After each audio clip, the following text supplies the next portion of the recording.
रायगढ़ जिला मुनिगुड़ा ब्लॉक अंतर्गत भूमिखोल ग्राम पंचायत और प्राय 5टी ग्रामर डंगरिया कंध माँ मैंने एसपी द्वारस्थ होती। बहुजन समाज पार्टी रायगढ़ जिला सभापति डंगरिया कंध संप्रदाय मुनिखोल ग्राम पंचायत प्राय 5टी ग्रामर मोर डंगरिया माँ मैंने विधवा परिवार आमर जो एसपी मैडम का आज साक्षात करेंगे गोटे अभियोग देके आमर मुनिगुड़ा जो पूर्वतन जो डॉक्टर सीएचसी जो डॉक्टर थे सभ्य सचिव महापात्र एवं आमर डिस्ट्रिक्ट लेबर ऑफिसर थे आप जो जसपिन शुभदर्शन जो थे एम जो लेबर जो डेथ बेनिफिशियरी जो पैसा को एम कौन कर फर्जरी सर्टिफिकेट करी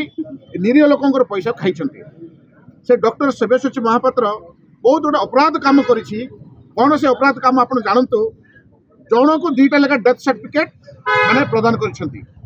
केवल पैसा एम निरीह लोक पैसा लुटी खावाई गोटे बड़ स्काम अच्छी केवल जनकर खाली डंगरिया कंद नुहति पाखापाखि 100-200 ऊर्ध्व सर्टिफिकेट को फर्जरी आम आज दृढ़ कार्यानुष्ठान एगेन्स्ट ग्रहण करने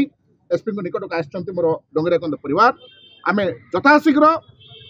तुरंत कार्यानुष्ठान ग्रहण करूँ डॉक्टर सभ्य सचिव महापात्र विरोध में एवं पूर्वतन जो डीएलओ आमर जसपिन शुभदर्शन को एगेन्स्ट केस रुजु करा जाऊ तेणु माँ मैंने आज्ञा ना लाख लाख टका हड़प कर खाई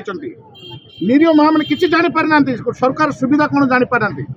सरलता को लेकर शोषण कर खाई तेणु आगामी दिन जदि एगेन्स्ट कार्यानुष्ठान ग्रहण न हो आम राजरास्तार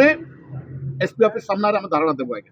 मुनिगुड़ा पूर्वतन डॉक्टर सब्यसाची महापात्र और पूर्वतन जिला श्रम अधिकारी शुभदर्शिनी साहू विरोध में संगीन अभियोग आनी महिला माने। गत दिन में डंगरिया कंध मान मृत्युकालीन सहायता राशि को हेरफेर कर थरे नुहे दुई थर मृत्युकालीन सहायता राशि को हेरफेर कर आसी ए बाबद पूर्वतन डॉक्टर सब्यसाची महापात्र एवं पूर्वतन श्रम अधिकारी प्रति दृढ़ कार्यानुष्ठान ग्रहण करने दाबी करदि मामलें तुरंत कौन आखिदृष्टिया पदक्षेप ग्रहण न करती आगामी दिन में डंगरिया कंध माने राजरास्ता को ओह्लाइबे एवं जिला आरक्षी अधीक्षक कार्यालय सम्मुखें धारणा देबे बोली चेतावनी दैछन्ति।